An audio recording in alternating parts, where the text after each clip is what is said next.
Back to this now closed seafood and meat market. Berlatar pada bulan Mei tahun 2020 di sebuah kota kecil bernama Eddington, New Mexico, di mana saat itu dunia sedang dilanda pandemi COVID-19 dan semua orang sedang sensi-sensinya soal masker, lockdown, dan teori konspirasi. Cerita dibuka dengan seorang tunawisma yang berjalan sempoyongan sambil mengoceh tidak jelas di pinggiran kota, melewati sebuah papan tanda proyek perusahaan data raksasa bernama Solid Gold Magi Crab yang sedang dibangun di kota ini.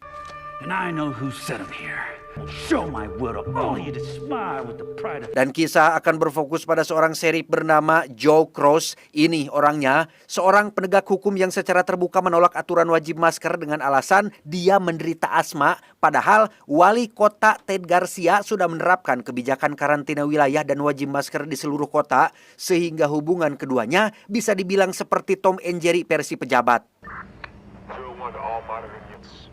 Call into the office advising about a disturbance.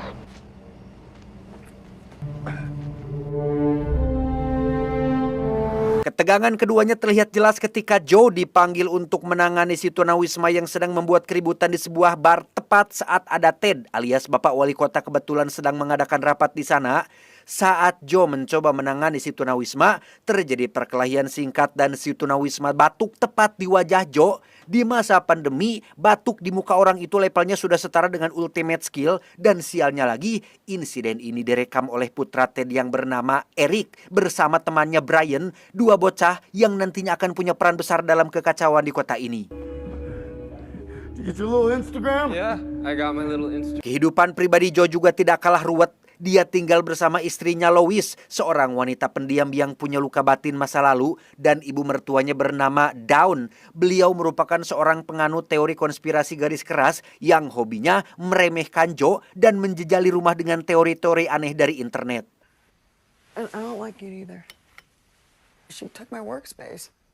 Keesokan harinya, Joe kembali bertengkar dengan Ted Garcia di supermarket gara-gara urusan masker lagi, di mana Joe membela seorang warga lansia yang ditolak belanja hanya gara-gara tidak pakai masker. Dan entah kesambet apa, sepulang dari sana, Joe langsung merekam video lalu mengumumkan pencalonan dirinya sebagai wali kota untuk melawan Ted Garcia di pemilu mendatang, lengkap dengan janji kampanyenya kebesaran dan persatuan. Keputusan ini membuat Louis marah besar karena diputuskan tanpa diskusi sama sekali.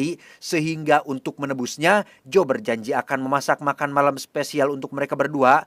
Sementara di kantor, Joe meminta kedua deputinya yaitu Guy dan Michael untuk membantu kampanyenya. Di mana mulai hari itu, mobil patroli pun disulap jadi mobil kampanye berjalan dengan tulisan-tulisan yang banyak typonya. Maybe it's for the people that expensive solid gold magic car. Di sisi lain, wali kota Ted juga punya masalahnya sendiri di rumah. Dia berselisih dengan putranya Eric yang ketahuan melanggar aturan karantina, di mana Eric dan Brian malah pergi nongkrong ke tempat anak-anak muda biasa berkumpul. Di sana Brian mencoba mendekati gadis yang sudah lama ia sukai bernama Sarah, seorang aktivis muda yang peduli isu keadilan sosial. Obrolan mereka sebenarnya sudah mulai nyambung sampai Eric datang bergabung dan dengan mudahnya merebut perhatian Sarah, membuat Brian hanya bisa diam menahan rasa cemburu yang sangat bergejolak dan Your red cap back there, Bri? Shut up, man.